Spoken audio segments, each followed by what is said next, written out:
What if I told you that we could use similar triangles to solve real-world problems, such as this scenario? How could we use a meter stick, shadows from these two items, the tree and a meter stick, and a sunny day, obviously, to generate the shadows to determine how tall this tree is? And you might say, who cares how tall the tree is? Well, maybe if you're cutting down that tree, you might want to have an idea before you cut it down where it's going to land on the ground so it doesn't crush something valuable like your car or part of your house. So knowing the height of a tree without having to climb it would be a pretty useful thing. Here's how we can do that using similar triangles. Let's recognize that sunlight travels in straight lines. And so I'm going to take the edge of a sunbeam from my sun drawing here, and I'm going to allow it to go across the very edge of the tree, or the top of the tree. And this is obviously not to scale as much real life. We could also have a meter stick sitting out here too. And that sunbeam would help to generate a shadow for the tree down here on the ground somewhere in this direction, because the tree would be blocking the sunlight, and the meter stick would end up have a shadow here as well. Well, we'll do the calculations for the height of the tree, but before we do that, how about we recognize that there's a pair of similar triangles here. The meter stick, standing completely upright, could be thought of as a triangle, where the shadow of the meter stick is here, and the height of the tree could be thought of as a right triangle right here, and we'll just call it H for short. Okay? So now we have one triangle nested inside another, which we know is a scenario for similar triangles. Let's prove that these two triangles are in fact similar. What I'm going to do is I'm going to label the large triangle A, B, C, and I'm going to label the little one X. I'm going to put the Y inside here, even though they're the same angle, and Z here. Okay? And let's prove that these are the same. By the way, the shadow for the tree would go out here. Okay? So, let's prove from this question in your notes the triangle ABC is similar to, not equal to, triangle XYZ. And notice I've listed these in a specific order.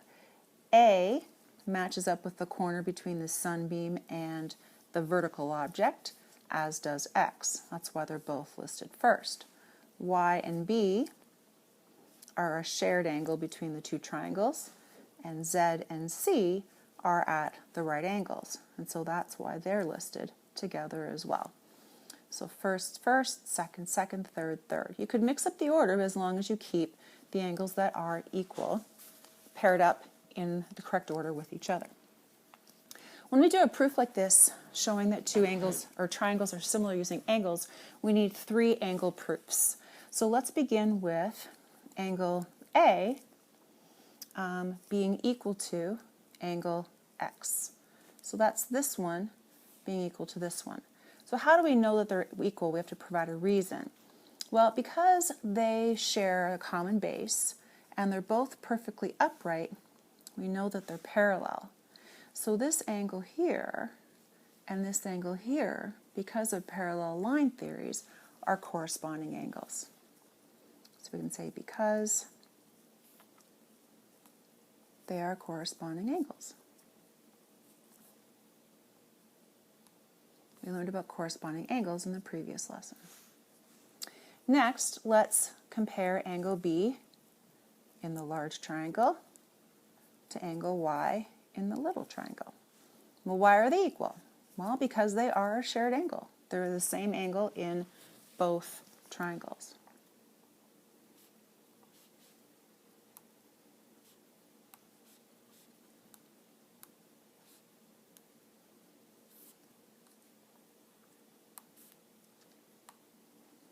So lastly, we just have to prove that angle C is equal to angle Z. Again, large triangle compared to small triangle. So why are they equal? Well, they're both 90 degrees.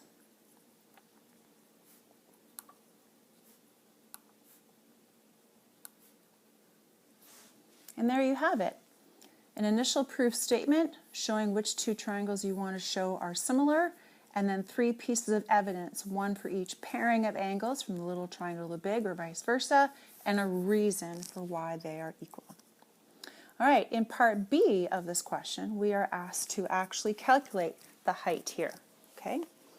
So we know that if we compare side lengths from the big triangle to the small triangle or the little triangle,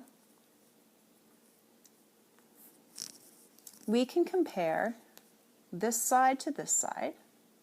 We can compare the long side with the hypotenuse of this one as well, hypotenuse to hypotenuse, and then also base of the big one to base of the little one. Now we don't need to do all 3 comparisons. We just have to have at least one comparison where we know that the 2 sides have lengths given in the question. So let's add in that detail.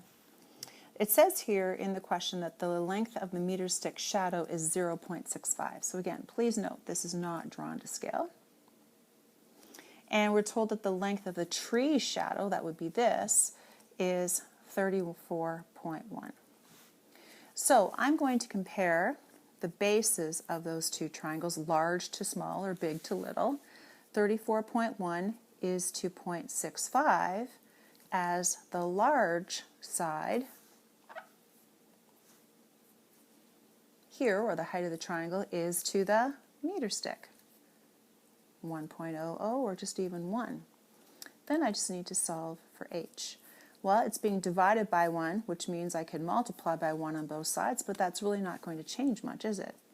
H is going to be equal to 34.1 divided by 0.65, which means h is equal to approximately 52.5 meters.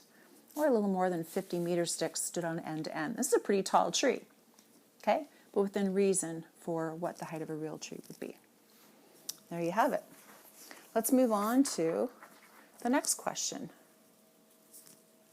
in your notes. You'll see that you're given 2 triangles there, not in a real life scenario this time, but nonetheless shown with some dimensions as well. So the first triangle, again, no scales on Gerber diagrams, okay? Just be aware. We have one that looks like this, and we're comparing it to a triangle that has dimensions of this. And we want to know what is the scale factor between them. This one is clearly the smaller triangle because of the relative values that it has. And so what we want to know is, what could we multiply the little one by, the little mini me, to get to the big me? Or conversely, what could we divide the large one by in order to get the little one?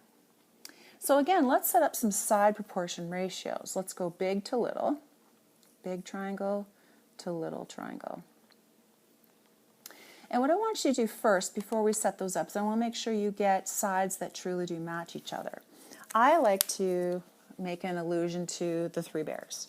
Let's look at baby bear sides first. So baby bear sides are here. Smallest one is 3. The smallest one over here is 16.2. So these 2 must go together. 16.2 is to 3. As, let's do mama bears. Mama bear, we've got middle, so 4, and this is the middle value of the sides for this triangle. So we can do it compared to 21.6 over 4. And then lastly, we can try the papa bear sides too. 5 on this one, 27 on this one. Now, I want you to take a moment to punch those into your calculator and see if you notice anything. Pause the video if you like,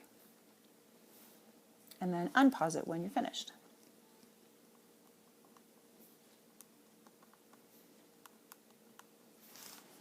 You'll notice that the ratio of the large to the smalls for each of the corresponding sides in these triangles is equal to a constant value. Okay? This is called the scale factor. Okay? And if these are all constant, it means that these are in fact similar triangles. So we can just say, therefore, the scale factor is 5.4. That means I can multiply the little one by 5.4 to get the big one, or the big one divided by 5.4 to get the little one. Now, in part B, what I'd like to do is I'd like to compare their areas. So, because these are right triangles, and we can't do this easily if they're not right triangles, but we're going to calculate their areas using the old-fashioned formula of base times height divided by 2. And the reason it's divided by 2 is because base times height would give you the area of a full rectangle, but your right triangle is only half of that. Okay? So the area of the large triangle here will be equal to the base times the height divided by 2. So 21.6 times 16.2 divided by 2. And the area of the small triangle is also equal to base times height divided by 2.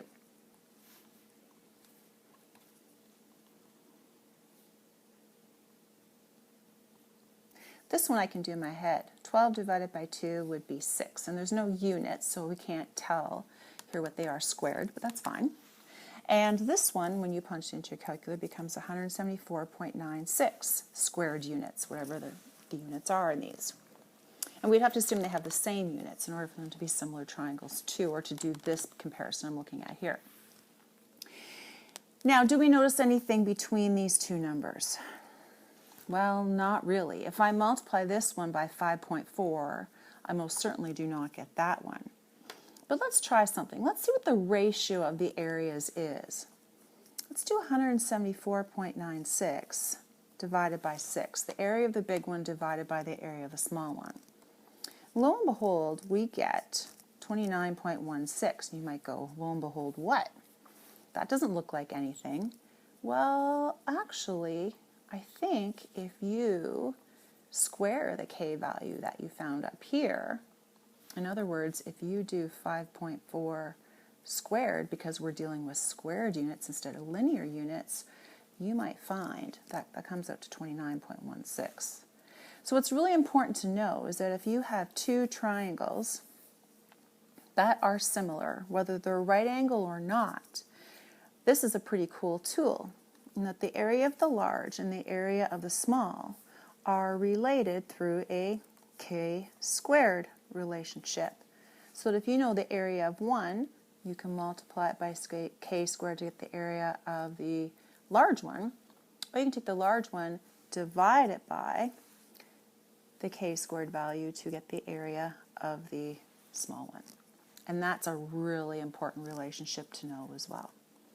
So this lesson focused in on how to find scale factor between two similar triangles, and recognizing the k value squared can help us relate the areas of similar triangles too.